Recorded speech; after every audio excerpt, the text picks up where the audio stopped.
Call this meeting to order of the Zionsville Park and Recreation Board, July 9th, 2025. I'd like to go ahead and do roll call. Chris Barksdale. Here. Kimberly Lane. Here. Matt Milborn. Here. Chad Dilly. Here. Doug Tischbein. I'm here. Anna Schappel. Here. And Ryan Cambridge. I'm here also. Okay. Well, let's dive right into it. Everybody had a chance to look over the meeting minutes from the last meeting, and if there are any questions or anything worth discussion, now's the time. And if not, can I get a motion to approve? Motion to approve. Do I have a second? Second. All in favor, say aye. Aye.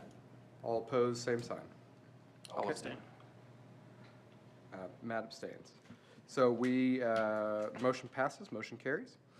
Moving on to public presentations and comments. Is there anyone here in the audience that would like to speak tonight at the Park Board? Yeah. If you come on up to the podium and let us know your name and address before you get started, that would be appreciated. And once you're done, sir, then we'll move on to if there's anybody online. Good evening. My name is Ralph Stacy. I live at 60 South 2nd Street.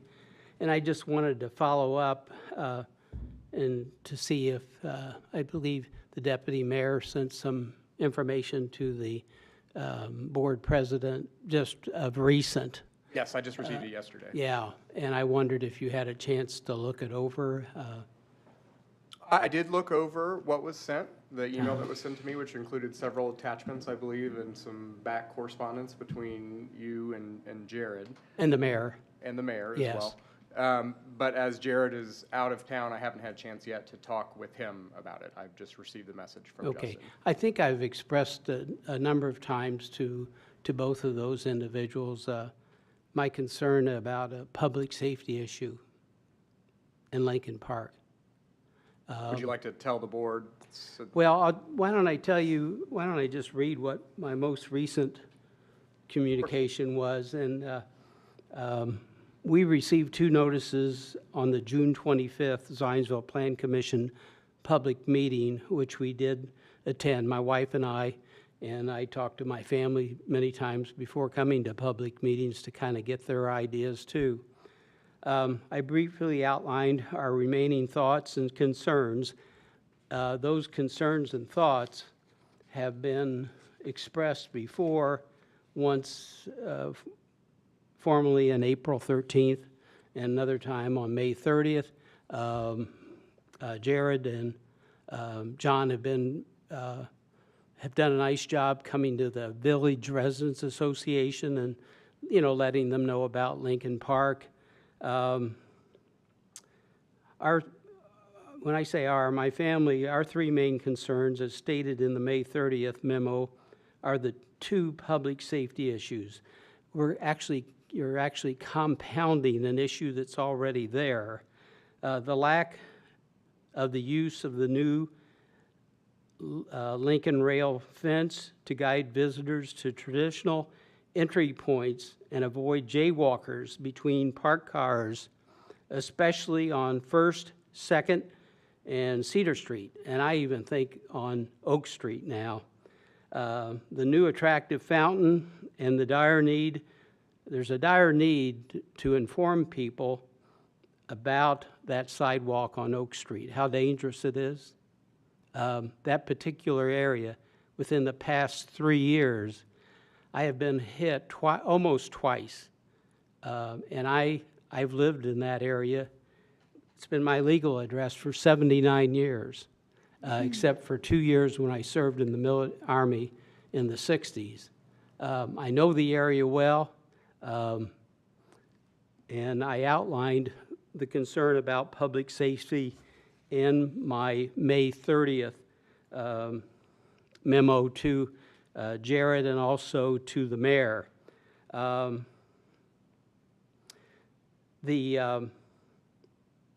We still think you need to decrease the lighting of the new cost associated, but probably need to upgrade underground wiring and always use period appropriate lighting fixtures, as you can see, with the current older authentic memorial pole lights. Those pole lights were actually given to the park many, many decades as a memorial to a local doctor, prominent local doctor, Dr. Court, oh gosh, I've forgotten his name. But he also graduated from Eagle Township High School, which is now Zionsville Davidson, Dr. Court Davidson. I did not know him, but I knew his wife. My point is that you're proposing quite a few lights in that park. It's like a half a block. It's a dawn to dusk park. On a much newer topic, I just read in the paper maybe a month ago or so, the Pathways Committee, first of 5 recommendations on the trail connector to the Big Four rail trail from Oak Street is not a good idea. I served on the first Pathway Committee many, many decades back in the early 1980s. And I know if you know Oak Street, it's not getting better, it's getting worse. We have 3 entries into the village off of the trail, as you well know. I think that would suffice. You need to keep pedestrians, bikers off of Oak Street. Try to keep them on Poplar, Pine, and Hawthorne for safety. I'm not kidding you. I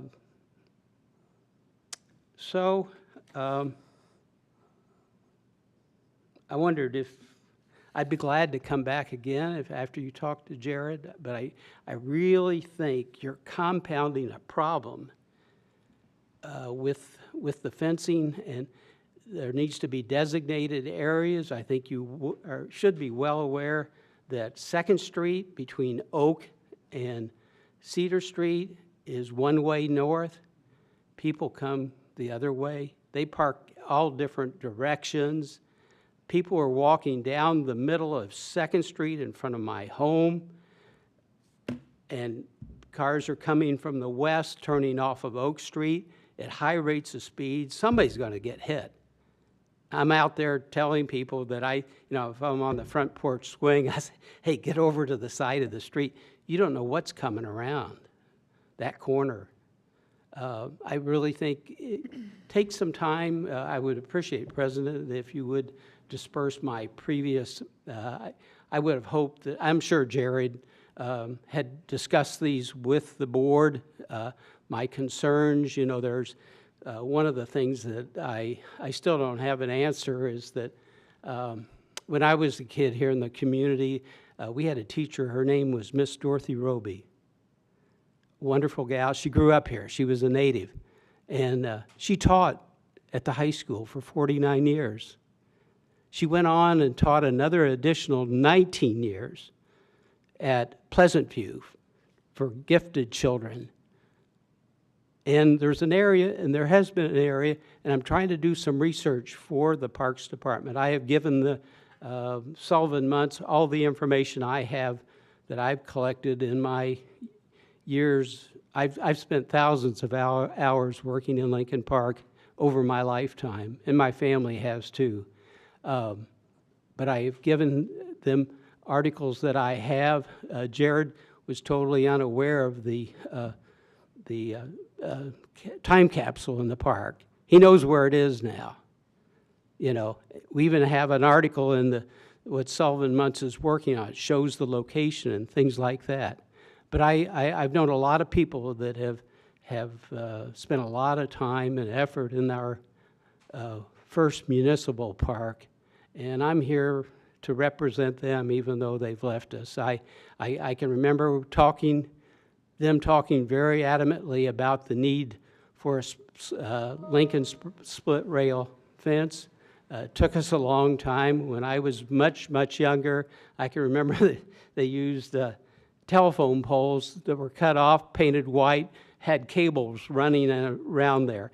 We've come a long way, but I'm just trying to tell you some things that I know about that particular park that I really care about, and I've not only cared about it, I've worked there very diligently for a long time, and I think you're making a couple mistakes, and if you need to relook at this. You know, I'm in favor of what you're going to do. It's long overdue, but the thing I didn't mention about Miss Roby that I'm trying to research, but I was told many years ago after she passed, folks here in the community set those 2 benches, the English-style Tudor benches up there with a bird bath and some slate there in the northeast corner.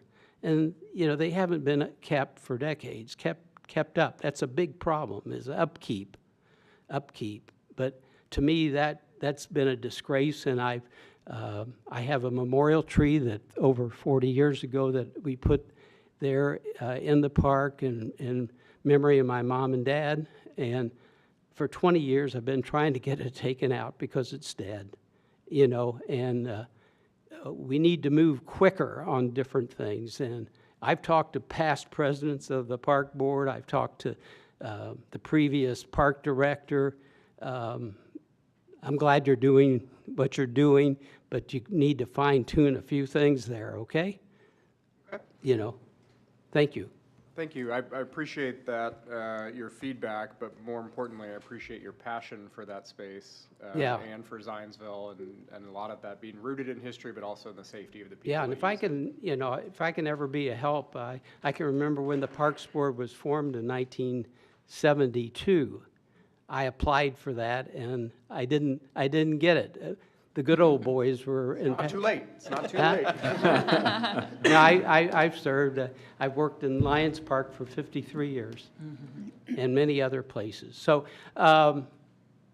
please think about this. Sure. I don't mean to throw a wrench or anything into this, but you should be listening better. Can I ask a question for clarity? Was it Ralph, right? Yeah, Ralph. Ralph, I've spoken at a couple meetings on the other side of this before, not at a Parks Board meeting, but in other capacities, and I commend you because I know it takes a lot of passion and time and commitment to follow this stuff and to put it together to be able to summarize and articulate what needs to change to make it better, and all that comes from a great place. So thank you for doing that. I just want to make sure I understand so that as we have conversations with Jared and make decisions as a Sure. board, I want to make sure I understand what you think those mistakes are. So the first was the fencing The along. Lincoln split rail fence. Yeah. Right, from a safety concern. Right now, it's on 3 sides. I really think you need to put it on all 4, like it had been a long time ago for safety reasons. When I've seen cars up on that sidewalk along Oak Street, that is dangerous. I noticed you're going to have bullyards along there. I mentioned to Jared, I said, maybe you want to put a chain, you know, a decorative chain across there. You need to have signage there in the park, not only there, but you need to have rules of the park. There have been previous ordinances passed that stipulate what the rules are. I don't know that there are any rules today. Maybe the ones that were enacted back in the 70s and 80s are still active. I really haven't explored that. I do have a copy of them, which I've given to Sullivan Muntz and will be in the folder for Parks and Recreation. So the fence is one thing. Designated crosswalks would be another thing that needs to be highlighted on the pavement. I think my idea in one of my memos, the one-way painted arrows on that one-way street of 2nd Street, you would put the arrows at the north end of Oak Street and at the south end of Cedar Street. There are signs there, but, you know, people don't see those signs, and so I think I've outlined it. The president's got what I think. I just let her know that Yeah, I just if shared you it would with convey the board. that to her.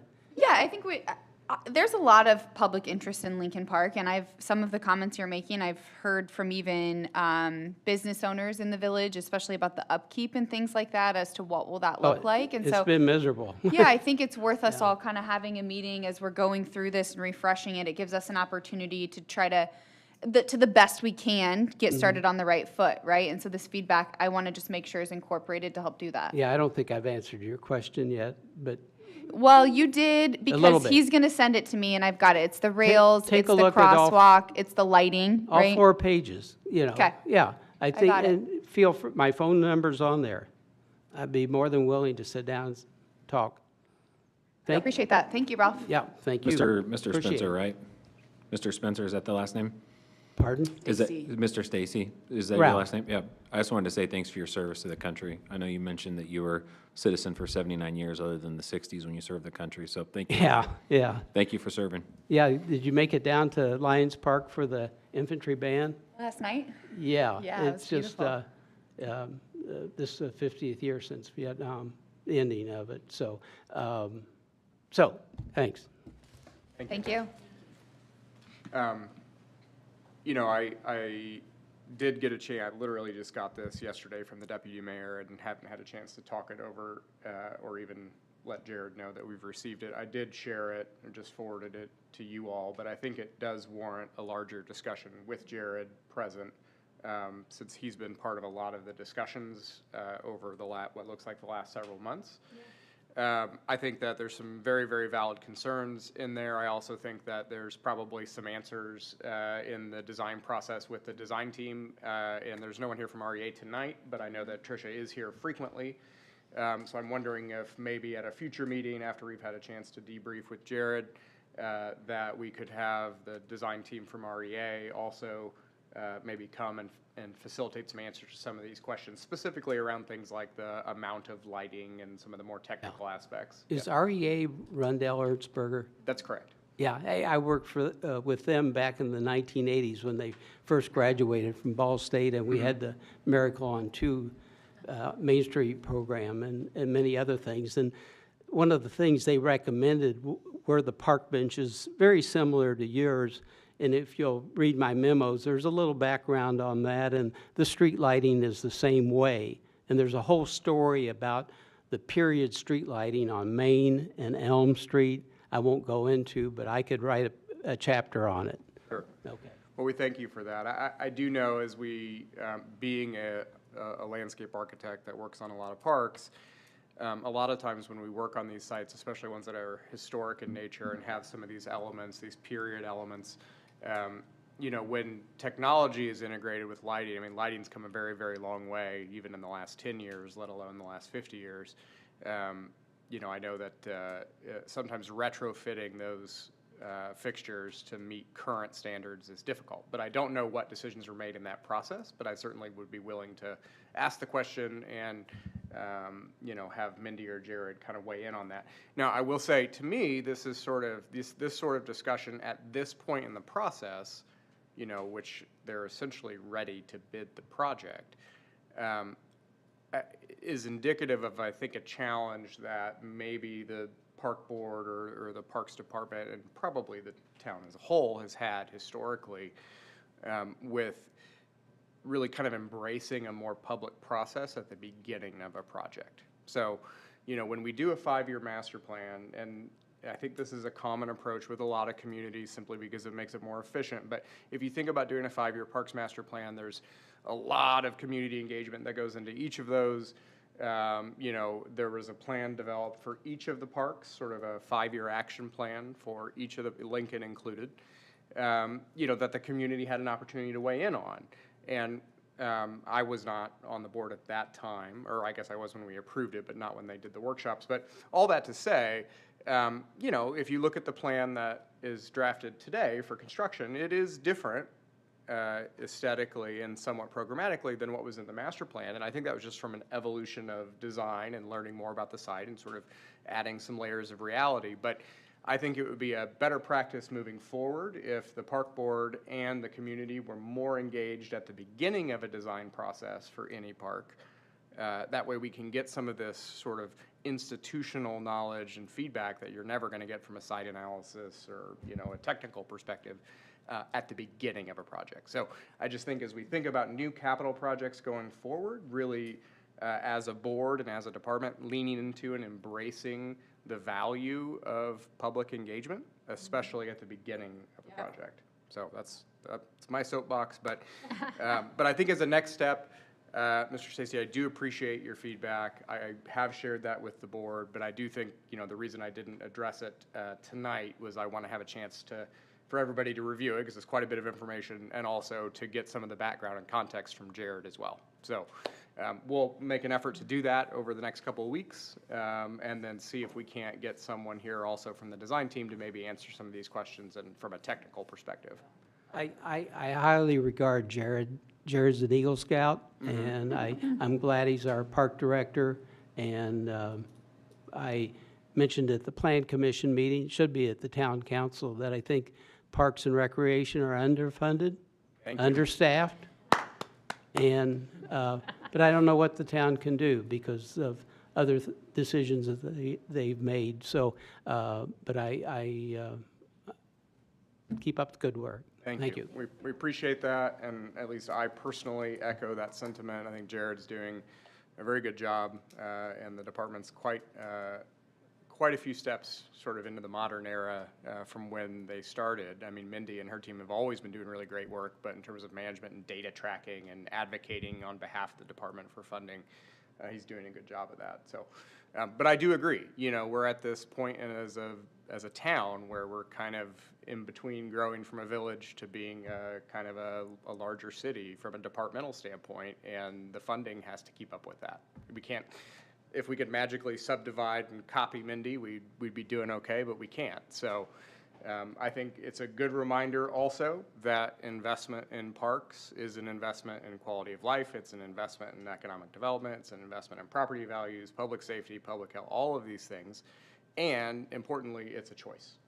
So I know our resources are limited, but at the end of the day, it's a political decision of whether or not we will increase investment in parks or keep things the way they are. So I'd encourage anyone listening and anyone at this table, if you think that's important and that's something we need to do, that you would advocate that to your local elected bodies and officials to let them know that you think that's important. That's my second soapbox. I'm running out of those. So, do we have anyone online that has any comments or would like to say anything before we close the public comment section? No one online. Okay. Hearing that, we're going to go ahead and move on to staff reports and. Park Foundation. Oh, I'm sorry. Park Foundation. Yes. Park Foundation report. Chris, take it away. Okay. The Parks Foundation was again awarded $50,000 for operating grant from the Patricia Schaefer Foundation.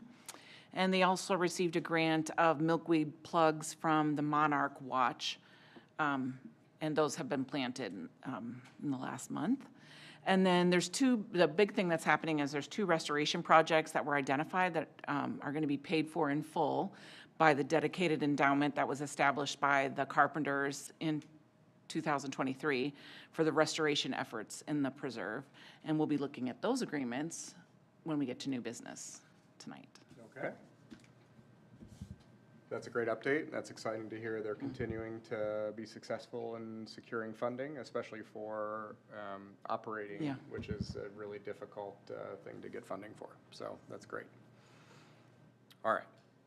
Now staff reports. Mindy, you're the boss tonight, so take it away. It's a little frightening, no?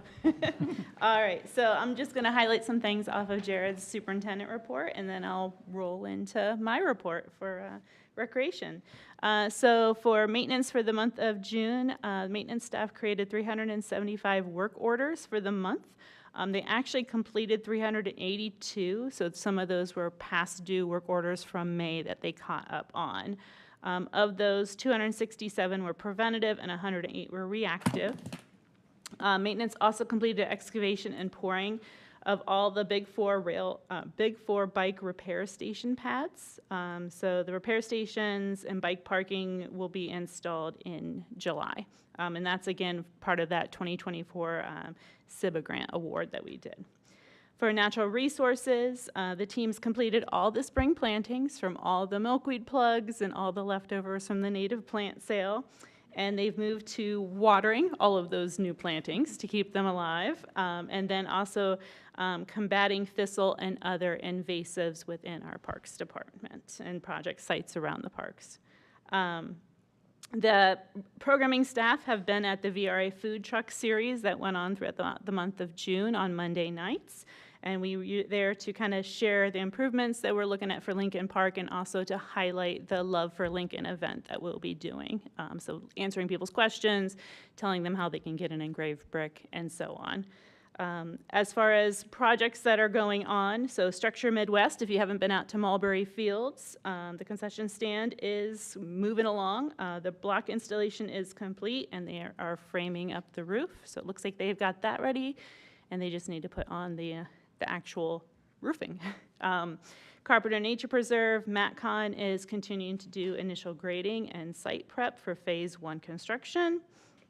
Morphe Construction at the Turkey Foot Pedestrian Bridge rehabilitation is, they've got the helical piers are installed, the runners are poured, and the truck decking is being installed. So that should be wrapping up earlier than expected.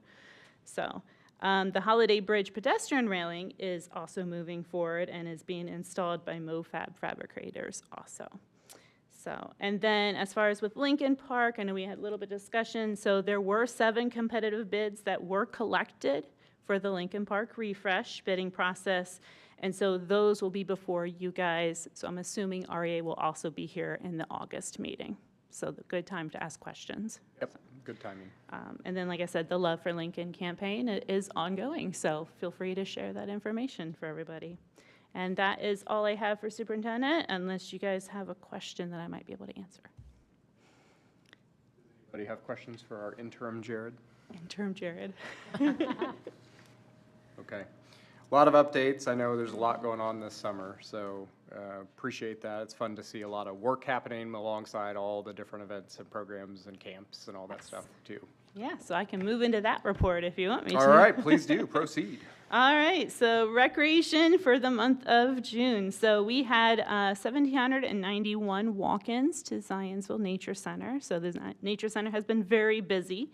In addition to just visitors to the center, we had the Zionsville Community School Z Camp out for 5 different dates. And so we saw 278 campers, and we did a kind of a creek exploration with them. So all of the different ages came out, not at the same time, thankfully. But so 278 campers with Z Camp got to spend some time hanging out with our naturalist staff. We also had 50 public programs throughout the month of June, and that includes public programs, camps, as well as some of our park and plays. So we had 8 park and plays throughout the area. In addition, we also had our camps. So we wrapped up Junior Indiana Master Naturalists, which I know Rachel will talk a little bit about. But we also did Nature Navigators, STEAM Camp, Backyard Explorers, American Girl Camp, Summer Adventures, and Enchanted Explorers Camp. So a lot of campers out there. We were able to have the trail hopper actually join Lions Park for their Stories in the Park, so that's a fun one for them to be a part of. And then as part of Stories in the Park, we actually had Zionsville Nature Play Days at the start of June, so June 1st through the 9th. And that's one where we partner and provide free program and activities throughout that week. And so we have a lot of collaborators that join us. And those include ZPD, ZFD, the Hussey Mayfield Memorial Public Library, the Zionsville Farmers Market, Sullivan Muntz, Maple Lawn, and then this year, Lions Park joined us for Stories in the Park to be a part of that one. And we had great weather, so only 2 of those events, unfortunately, we had to cancel. One of those we actually rescheduled for this Friday, so our Sirens and Suds will be happening this Friday afternoon. So hopefully the weather holds out, and we can get out there and wash the Creek Stomper and some fire trucks. So. And then the last thing, there's some pictures I included it with my report for you guys, but if you want to come and check it out, the Nature Center now has a new enclosure for our gray rat snake, Winnie. She's outgrown her cage, so she needed something larger, and thankfully we had a Girl Scout Troop 3757 as part of their Bronze Award. They actually fundraised and built that cage for us, so, and it's fantastic. But that's all I have for my report, unless you guys have any questions. Thank you, Mindy. Does anybody have any questions for Mindy? Okay, have you had a chance to sleep between now and the start of summer? Or? Not really, but Okay. Well, thank you for all that you're doing. I know this is a very, very busy time of year. I know that, my kids have really benefited over the years from the programs that you all offer, and as recently as this week. So thank you for doing that. Rachel, would you like to come up and talk about the Nature Connections end of year report?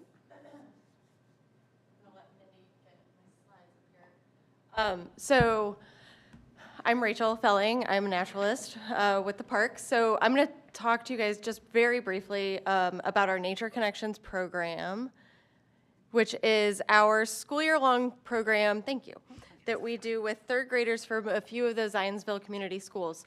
And I've talked about it a little bit before, but this is just a quick end of the year wrap up and a look forward. So we meet with these kids 3 or 4 times throughout the year, a couple times in their classrooms when we go to each class individually when we go, so we're like building some rapport with the kids. And then in the spring, they come out for a field trip and then a service project. Some schools do those things in the same day, some of the schools separate them. But this is our 3rd year with the program. And the focus of the program is that the kids understand that all these living things have special adaptations that make them uniquely designed for the ecosystem that they're in, and understand that these ecosystems are a delicate system all working together, and that as humans, then that they understand that we have impacts on those things, both positive and negative, on purpose and on accident, and trying to have a positive impact at the end with a service learning project. So you can see the kids in these pictures are on their field trips, and they are doing water quality assessments in Eagle Creek. So the kids spend a morning out in the creek trying to decide if the creek is clean and healthy or not, and looking at some of the reasons why it is or isn't. And spoiler alert, it is, usually very, very clean. So that's what they're doing there. So this was our 3rd year. We started a couple years ago with just 1 school, and we've added a school every year. So this year we worked with Eagle Elementary, Trailside Elementary, and Pleasant View Elementary. Pleasant View was our newest one, and if you know much about Pleasant View PVE, they are a very large school. So even though it was just 1 more school, it almost doubled the number of kids we were working with because they have 7 3rd grade classes. So we had a total of 15 3rd grade classes that we worked with over the course of the school year. That was split between myself and Sierra Stewart, one of our other naturalists, going into each of those individual classrooms for about an hour and a half each time in the fall and in the spring, and then out for a field trip. So over 350 kids total. Some of the kids were at Overly Warman Park. The kids at Eagle were at the Zion Nature Sanctuary. And each school did a unique service project at the end of it. So the Eagle Elementary kids helped us pull garlic mustard and then plant milkweed and distribute seed balls of milkweed seeds in the Zion Nature Sanctuary. Trailside Elementary students helped us plant a brand new native plant education garden at Heritage Trail Park. We took advantage of the connector trail this year between the school and Heritage, and they helped us plant a ton of plants along the rail trail and toss out some seed balls to get some new milkweed started. And then Pleasant View pulled garlic mustard at Overly Warman Park. I think we ended up with somewhere over 90 bags of garlic mustard between all of the schools that pulled it, like big industrial-sized trash bags full. So they all got a chance to have a really positive impact at the end of it. This program continues to be funded by the Zionsville Parks Foundation, which we are very grateful for, we hope to continue that partnership going forward. Additionally, we needed some further support beyond just what we can do with our staff. So this spring, we launched a volunteer naturalist program. So we had volunteers sign up to come to an all-day training.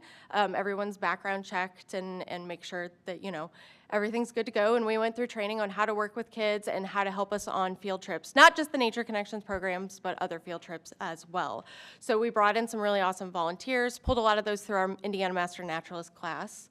And then finally, another shout out to our natural resources side. Ryan Fry was there for all of these service projects as well, and we could not get 300 plus 8 and 9-year-olds to do a service project without the help of the natural resource side of the department. And then going forward, future plans. Next year, we've already started the conversation that we're going to add Boone Meadow Elementary. So we'll have 4 out of the 6 schools.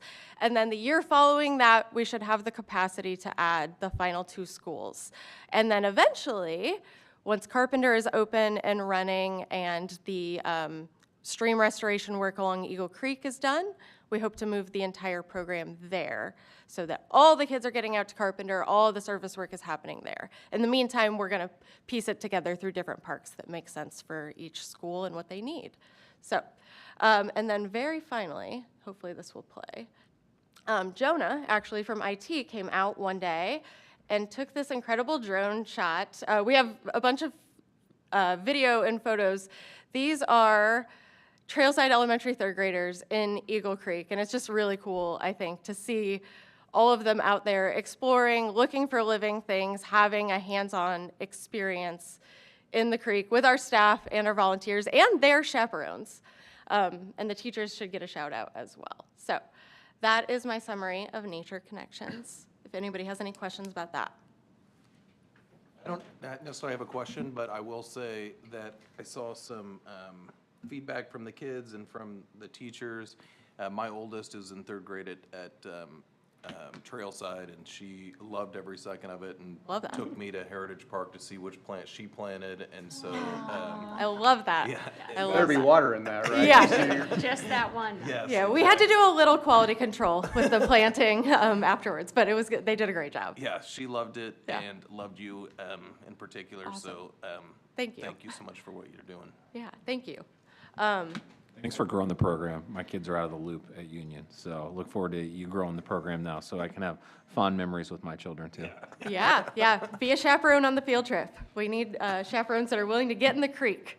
So, all right. Well, thank you guys. And then very quickly, just a very quick wrap up of our Junior Indiana Master Naturalist program.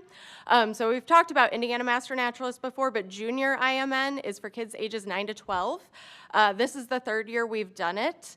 And this is a DNR administered program that we host, we run it. And they have to do 6 hours of community service work. So again, kids, community service. Sometimes it's a little bit of a challenge to get good projects that they can work on, and we've done different things the last few years. But this year, we did a storm drain education painting project with these kids. And this was funded by the Boone County Soil and Water Conservation District. But there are 3 different storm drains within a couple blocks of the library where the program was hosted. And these kids split into a few groups, and we had staff and volunteers working with them.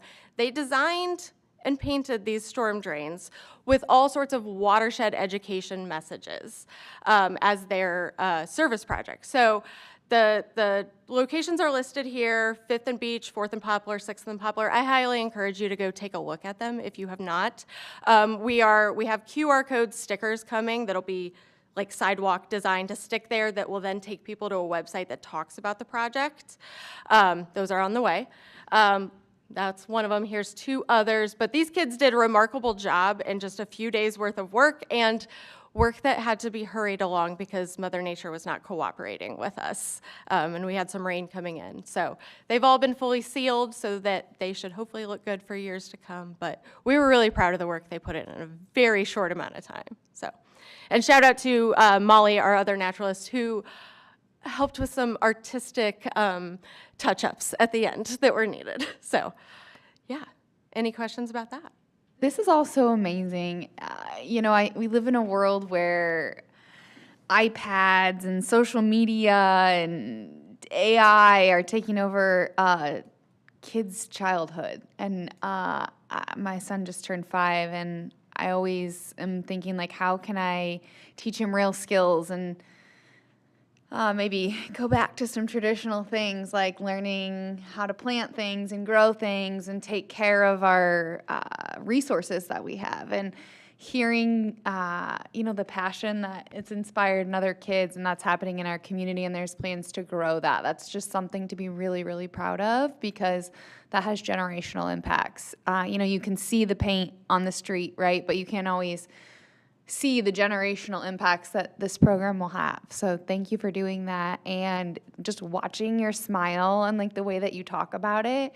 It's one thing to like show up to a job and just do it, right? But I can tell by the way that you show up, you're creating future naturalists. So thank you for what you do. Well, thank you. I appreciate that. And I should say that this is where the kids were showing their parents and their family members their work at the end of the week. And so they were really, really proud of what they did, and they should be. So I hope everybody will take a walk and look at them. So thank you, guys. Thank you. Thank you. Yeah, I think this is both of these programs are, I think, really, really meaningful for the reasons that, Anna, that you mentioned, right? We have to raise a new generation of park supporters, park advocates, natural land advocates. And I think for a community that really prides itself on its natural areas, and, you know, that's one of the defining features of Zionsville for a lot of folks, but we have to make that connection at a young age. So I think that's super, super important, and I commend the foundation for coming to the table with funding to help make that possible. So thank you. All right, we will move on now to item B under new business, which is the Carpenter Nature Preserve Restoration Initiatives memo. Mindy, you want to walk us through that a little bit, or at least give us a little context? Yeah, happy to.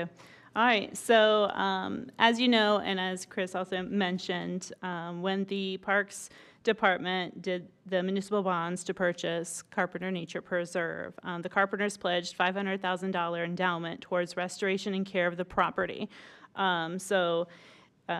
These two initiatives are looking at utilizing that endowment administered by the Parks Foundation.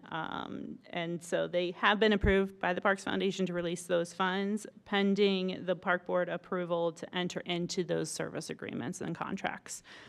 So there are two. I'll talk about each one, and then we can decide individually for each one.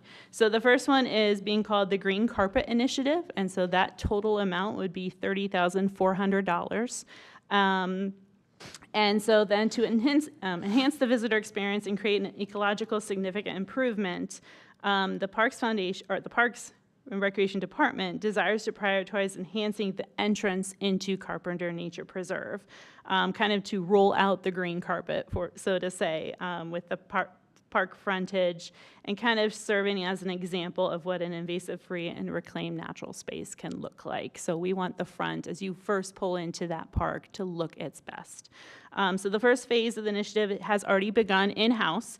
It started this spring with a series of volunteer weed wrangles targeting the woody invasives that are near the entrance, and that's really kind of the highest area for invasives right there as you enter. Those efforts will also continue this fall with more weed wrangles and more volunteer efforts to kind of push that back and open that space up and remove those invasives, and then replant those with native shrubs and trees for that area. But beyond that area, immediately south of the existing entrance drive, as it winds back to the former clubhouse that we have, is a 14-acre grassland prairie. It's an area of relatively low invasive population, and this prairie is a desirable project site as it benefit from kind of pushing back the native or the invasives that are already moving in there, and then completing both kind of to the north and east of those weed wrangles. So it's really kind of opening it up and making it look good. So if approved, this work would be done through Stantec, who is the ones that did there's a native garden there that the Carpenters had started. So they would be continuing the work that they had done before. But if you approve this Green Carpet Initiative, Stantec would be doing the work, and in 2025, as early as the end of this month or into August.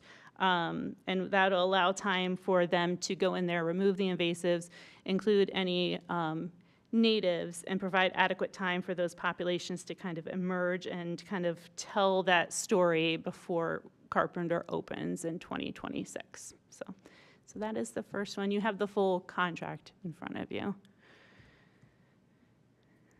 Do we want to do individual or together? We want to talk about one at a time, or do we want to hear both and then talk about both?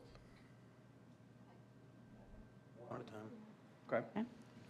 Any thoughts on the first? And just to be clear, this is these projects are reimbursement funded from the foundation, So these correct? will be fully funded by the foundation, yes. So, but because we own that land, the Parks Board has to sign the contract, so. Right. But yeah, it'll be fully funded out of that $500,000 endowment. Is the funding for each of these going directly from the foundation to the contractor, or from the foundation to the department or the town and then to the contractor? I do not know that question. That would be, We not had anything, any projects yet that have come out of that? as far as Foundation? I know, we have not used anything from the endowment because the foundation holds that endowment. So these would be the first two projects that are chosen to That's- use that yeah, money. we probably need to have our attorney. I believe about- John's Yeah, on the line. I can confirm with Jared, but I believe that money is being given to the town. It's gonna go, well, to the park board. It's gonna be in that specific donation fund, to be paid out for those purposes under the contract. So the check will be cut by the park board. Yeah, I mean, I guess that as the contract signer, I Yeah. think, we'll have to, I would assume we would be the that ones makes paying. sense. Okay. So, okay. Yeah. Okay, thank you, John. No problem? I don't have any questions about this particular project. I'm more so interested, probably not something that we can decide tonight or learn tonight, but what's the long-term plan there? Like, what are the next projects? Do we have like a strategic plan of what we're doing with all of those funds? So as they come forward, similarly, like we have our 5-year plan, right? Lincoln Park was on the 5-year plan. When it came before the board, that was already well thought out of. Are we that far down the tracks with Carpenter that we know what's going to be the next project, So I don't think we do. So when the carpenter set aside the endowment, Yep. it was for the purpose of the Parks Department to decide, looking at that park itself, where do we need that help? So for projects like this, if we wanted to do any kind of habitat restoration or doing studies, purchasing materials, that is what that endowment was set aside for. It's the Parks Foundation holds that endowment, but we really ultimately get to kind of project and send out, like, these are the projects we're hoping that we can work on with this money. So I think just as Carpenter opens up and we start looking, I think a lot of it's going to determine on what DNR does as far as with the restoration work along the creek bed and how far that goes before we decide what might be. But for the parks itself, it's, as people are driving into the entrance, we want it to be like, hey, look, we value this property. This is our first shot that you see. Like, we are working hard at turning this property to what it could be. Sure. And so that's kind of like that green carpet. We're welcoming people in. We don't want to welcome people in and all they see is honeysuckle. We want to welcome them in and they actually see those restorations in process. So that's kind of this thought of this one, is it's that first look that people get, and we want it to be the best look that they have. And with the, with them doing the repair work on the driveway and things of that, having them kind of come behind and doing some of this restoration, it'll kind of help that area recover from the construction that, unfortunately has to come with replacing a driveway and things of that sort. I was going to add, just quickly to your, like, what is the plan? I don't think we have a list of, and I'll let Jared correct me after the fact if I'm wrong here, a list of specific initiatives that the foundation is prioritizing in terms of like a timeline. But what we do have for Carpenter that the town has invested significant amount of resources and effort in is a comprehensive long-range master plan for that site. So as, in my experience, sort of working on projects similar to this, a lot of times because budgets on the municipal side are stretched so thin, excuse me, this is a great example where, we're funding the road infrastructure to kind of get a road in there, get a parking lot in there, but there's not a lot in the budget for, landscape or ornamental plantings or restoration. It's sort of like, get it in there and we'll do those things over time. So I think the foundation, this is a great example of how they're kind of coming to the table and saying, okay, we're going to build upon the work that you're doing from an infrastructure standpoint and add this sort of, component that's not currently really within the budget of what we have to do. So I think the long-range master plan that the town developed in concert with public feedback is going to guide priorities for major investment. And I'd love to have an ongoing dialogue with the foundation, sort of as those projects come up and as we learn more about the site, how they can add to that to sort of build upon what we're already doing. Sorry, I didn't mean to cut you off, Kimberly. No, I just wanted to be clear, the gift from the carpenter, well, the 500,000 gift from the carpenters Right. is not an endowment, correct? It's actually just a donation that's been earmarked for these types of projects. Because an endowment, unless I'm wrong, is where the money is sitting and we're just pulling off interest and spending down a piece of it.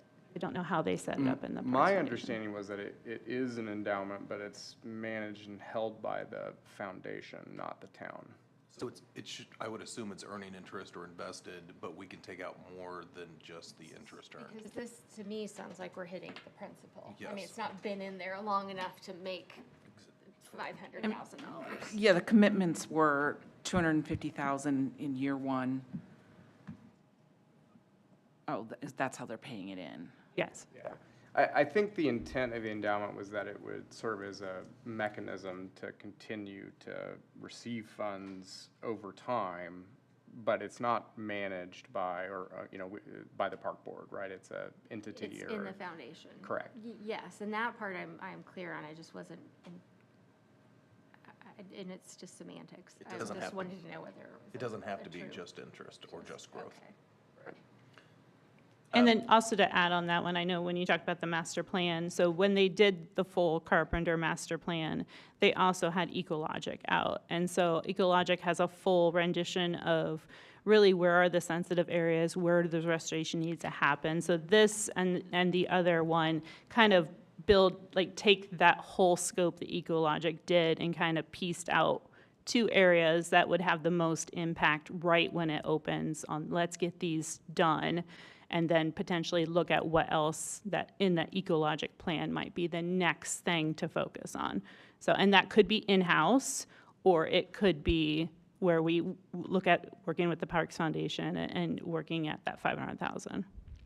So that's, I guess my point of clarity would be, I know we've looked at like these plan phases at the long-range plan, but I think I'm just a little bit confused on some of that. We've got grants from the state, and so that's gonna be covered.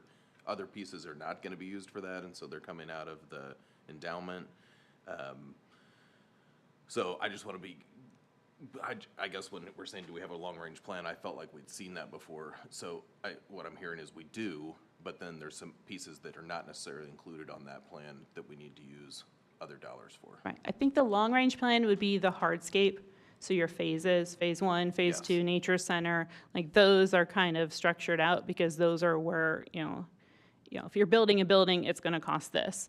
Whereas as far as any of the restorations, they gave us, this is what should happen, but that plan has not been set on what that timeline looks like. And I think that's going to be more of a So year to This money's year. for restoration. Yeah, These if are you both go- restorations Right. If you only, go to- yes. So a lot of Okay, times I'm when on the there's, same because page. you have that sort of the full recommendation or the full plan from Ecologic for the whole site, when you're taking down like a phase of the master plan, I think a lot of times it's, okay, well, here's the area we're impacting or that we're already gonna be working within, what within the ecologic plan is also in that area, and can we sort of kill 2 birds with 1 stone? It's bad nature If you look analogy. at amendment, or Exhibit A, Section 1, Number 2, it says, sort of what the money is to be used for. Restoration, establishment, and maintenance of forest and shrub ecosystems, prairie and grassland ecosystems, stream, pond, and wetland ecosystems, to establish healthy and diverse ecosystems for native plants, insects, birds, and other wildlife. So this project sounds perfect. And to be clear, it's not sidewalks and Right. lights and it's specifically to focus on restoration initiatives alongside larger construction phases. I think both of these projects sound important, especially the entrance, right? Like, the entrance is everything, first impression, right? And it sounds like they align with what the endowment's supposed to be used for. My question is there a bid process that these are going through to make sure these prices are competitive? For most of the restorations, not really, just because the number of entities out there that could provide this, is, I I guess, a handful on there. So we have ones that, usually it's, ones that we've worked with repeating in the past. We know that they do good work.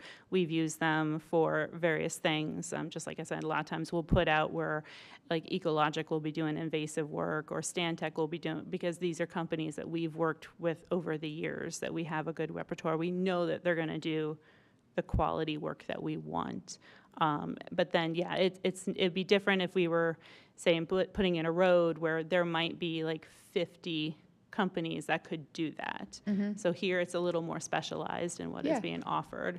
That makes sense. I just wonder, as we're thinking about $500,000 in future projects, even if there's 3 or 5, right? If there was a process to say, hey, here are some upcoming projects, would the 3 of you mind submitting a bid for this and seeing if there's some ability to be competitive within that? That could be a Because, thought as we move forward I for mean, other you projects. know, Also state 30,000. statute that you have to, over a certain threshold of spending, you have to go out for a certain number of bids, or you have to go out to No. bid. Sorry, I can Neither speak of to that. these So- hit those thresholds, I believe. I think it's 150 and it may have just gotten raised. Well, and that's actually just for goods and public works contracts. So if it's a services contract, they don't have to be bid or quoted at all. Which is still not best practice. I still think we should go and bid things and like look I for was the gonna best say, deal. yeah. I'm just saying, That's a very Indiana. there's some kind of back end stuff too that we have to adhere to sometimes. Is Stantec already on site? Are they doing work at the preserve? As of right now, I don't think they're doing anything with the phase construction. But like I said, they were the ones that did the education garden that is there currently, as well as they were the ones that did some of the research gardens on seeing how natives could take over like the sand traps and things of that sort. So, yeah, they've got some understanding of the site and what is expected. So My understanding is they're kind of an engineering and design firm, not necessarily a they have an construction firm. entire like native plant and restoration acquired- aspect. Yeah. Can't remember who they acquired on the environmental side, but they grew into that. So when I look at 15.4 for site prep, are they doing the site prep or are they subbing that to a subcontractor to perform that work? I do not know on that one. And then the same for the native seed installation. Are they self-performing, do we know, or is that a subcontract? More than likely, they would be doing the seed. I do know that that is one thing that they do in-house. I don't know about the prep aspect of it. So, but we're also talking 14 acres. So taking that amount and dividing it by per acre, that's, I believe the work that they completed at Overly Warman, they self-performed. This division within Stantec. So I'm familiar too on the A&E side. You know, Stantec's a huge A&E firm. Excuse me. I cannot recall the environmental group that they, I believe, acquired to grow into this, but I'm just curious about self-performance, so. yeah, you know, if that's- it's my understanding that they get the contract and go out and do the work. I don't think they're GCing this. I can you follow know. up with Jared and get an answer to Yeah, that one. it'd be good to get clarity. You know, it's 50, if they're not self-performing, it's 50% of the contract that they're subbing out and taking overhead and profit on top of. And that makes me a little bit concerned sometimes. That's all I wanted, that's all I had. Okay. Since we're doing these one at a time, does anyone want to make a motion to approve the Green Carpet Initiative, which was funded by the Zionsville Park Foundation? I'll make a motion to approve. Do I have a second? Second. Second, okay. I'd like to go ahead and do a roll call vote. Chris Barksdale, Aye. Kimberly Lane, Aye. Matt Milborn, Aye. Chad Dilly, Aye. Doug Tischbein, Aye. Anna Sheppel, Aye. and Ryan Cambridge. I say aye as well. So that motion carries.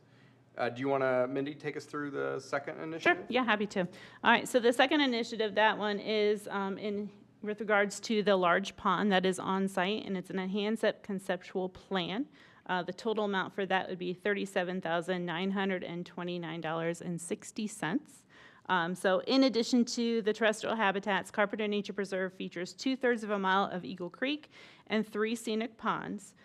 So in partnership with Indiana Department of Natural Resources and the InSwamp program, KCI Technologies, will be leading the ecological restoration of the entire stretch of Eagle Creek and its tributaries. So this effort will include bank regrading, stabilization, erosion control, invasive species removal, and installation of native plantings. To expand this work, the Parks Department is seeking to begin restorative efforts of the remaining bodies of water, so the 3 ponds. The ponds are intended to become focal points of ecological riches and visitor interactions within the preserve. To support this vision, members of the foundation and Jared have met with KCI to discuss developing a restoration plan for the large pond. So that's the largest one that's on there. It's kind of in the northwest corner of the park. Trying to map it out in my head there. To expand this effort will involve field data collection, vegetative surveys, water quality testing, bathymetric sampling, and then the findings will inform a conceptual planning report outlining potential restoration projects and cost estimates to inform a comprehensive, actionable, and phased restoration plan to be implemented in future project cycles. So this is not a full restoration. This is actually using KCI, who will be on site doing the restoration work for DNR on Eagle Creek, to come out and do a full assessment of the largest pond and put together a conceptual plan of what would be needed to restore that pond for best use for us.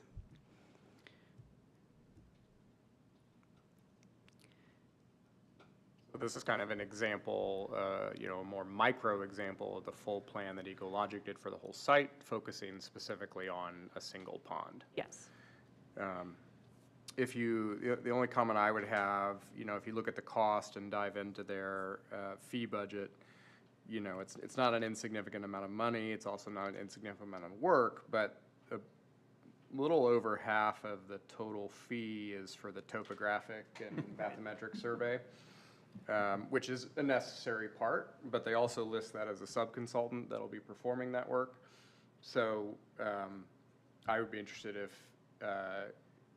depending discussion here, if we were to approve this, that a condition of that approval would be that they would get several bids for that work. So we'd approve a not to exceed amount for the project and then have them get multiple bids on the sub-consultant to do that topographic and bathymetric survey, since that's one of the largest cost contributors. So that's just a thought for those that are sort of thinking about this from a fiscal perspective. That is a service that multiple different firms can provide, and I don't have a sense of where, for a pond of that size, what to really expect for that cost. I mean, surveys aren't cheap, especially ones that are bathymetric surveys, but I just don't know, so. I'm okay with moving forward in that direction as opposed to tabling it. I agree. I'll make a motion to approve it with the conditions you stated with a maximum and request for bids. Okay. Do I have a second? Second. Oh, so close. I think Kimberly got you. Don't know. All right, same deal. Let's do a roll call vote. So this is to approve the proposal with the condition that the KCI will obtain, we'll say, three, if possible, 3 competitive bids for the topographic and bathymetric survey, share the findings of that with the park board, and we'll approve it as a not to exceed amount. That way, if there's cost savings for the project, that they'll go back to the foundation or to the department. So, roll call vote. Chris Barksdale. Aye. Kimberly Lane. Aye. Matt Milborn. Aye. Chad Dilly. Aye. Doug Tischbein. So one of my concerns, if I could just have a comment, is if we go back to KCI and we say we want to now bid this area out, are they going to increase their fees because now they're going to have to do further design, engineering, specs, and put it on the street? I guess I was saying that they would just get multiple bids for the survey only. Yeah, for what's already been done. So they can take their work product and give it to 2 other companies and say, we'd like to have a number on this.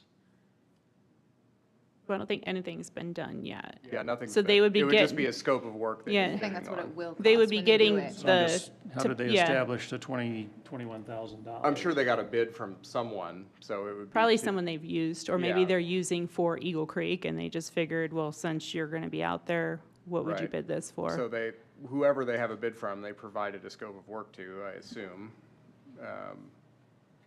That would be to bid that same scope of work. Yeah, okay. It's just one of my concerns that if now we say you got to take that scope of work and give it, is it adding cost to what their fees are? Or our expectation is that they're just going to keep it the same? I think it would be the exact same scope of work that, Okay. whatever informed this $20,000 number, whatever the deliverables are associated with that and the scope of work, that we'd get bids on that exact same scope of work. Aye. Okay? Anna Shepall? But I just want to make a comment, because I think one thing we're doing here is by saying a maximum of, right? Not that these vendors are probably sitting at home watching this meeting, but then they kind of know what the budget is, right? So just moving forward, and or what we're willing to spend, right? I think just a general comment from my perspective, when we can get a competitive bid, and even if it's only 2, right? At least then we can say to the public, hey, based on who was available, this is the best option because of not only price, but also our work history with them. So, aye. Okay. And Ryan Cambridge, myself, I vote aye as well, so the motion passes with the conditions stated. I do agree, though. I think generally, it's tough, especially with some of these really, or more specialized projects. It's tough to know what is appropriate for the scope of work. And so if there are more than one vendor out there, even for the specialized work, that would be willing to bid on the projects, I think as a general best practice, it would be advisable to get multiple bids if that's possible. So I know in this case, there's some time sensitivity and these are not, radically huge projects, but I think as we continue to grow and evolve as a department and as a system, that is a good general best practice. So. Well, and that's good feedback to make sure that Jared, so that he can anticipate our questions, that he can head us off at the pass. Right. And start, and talk to the vendors before, when he sees these numbers initially. Right. Well, and also a good expectation that we can help convey to the foundation as well, right? Because it's ultimately, if it's in our best interest, it's probably in their best interest. There was a question from the audience, I guess, Mr. Stacy. I don't know what the procedural, I suppose. Don? Just real quick, I'm going to leave, but on this, I think the preserve is really going to be great. What's your outreach on volunteerism with the youth groups and also the service organizations here in Greater Zionsville? As it relates to like volunteer opportunities on site or with the project? Yeah. Sure. I don't know who They, wants ca- they post volunteer opportunities. Anyone can sign up. I'm sure you can contact as an organization and ask to have a day that you come out.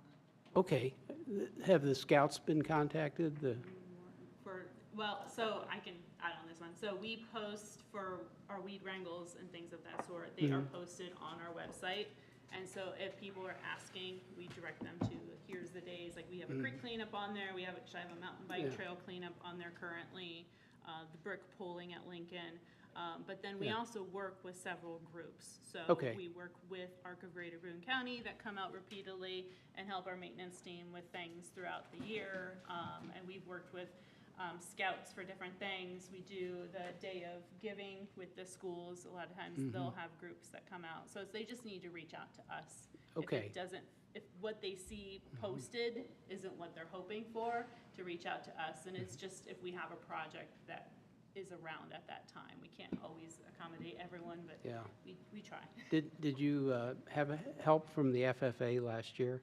Not last year, but this year the FFA will actually be out helping at National Carpenter. Worksite, yeah. Yeah, they'll be helping at Carpenter They're good this year. help. We've had them at Maple Lawn for 16 years. Thank you. Great. Oh, thank you.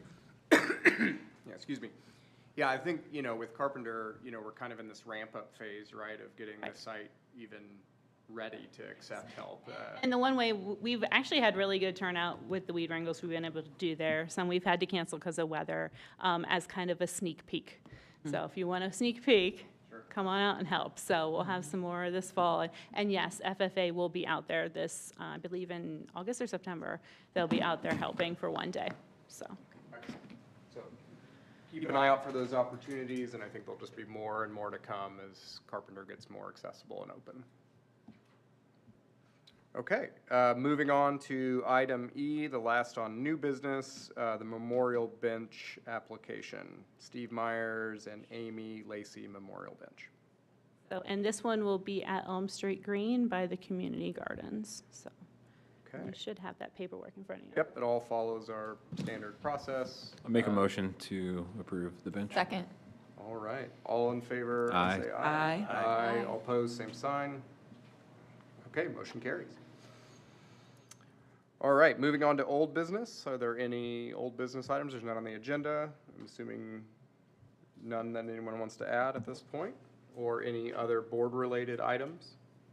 I want to bring up a concern that we don't need to hash out tonight, but probably task Jared with, or somebody within the town that has better line of sight of this. Right, wrong, or indifferent, Senate Bill 1 was passed this past legislative session, and there are consequences to that. And I don't feel like we have a good line of sight of what that means to our financial future for the Parks Board, and I think we need to engage some help of what that means. And so, not necessarily something we need to debate tonight, but given how the formulas and finances are changing with how the state government is managing, how municipalities are managing, I just we need some expert help to advise us of what that means to our budget next year.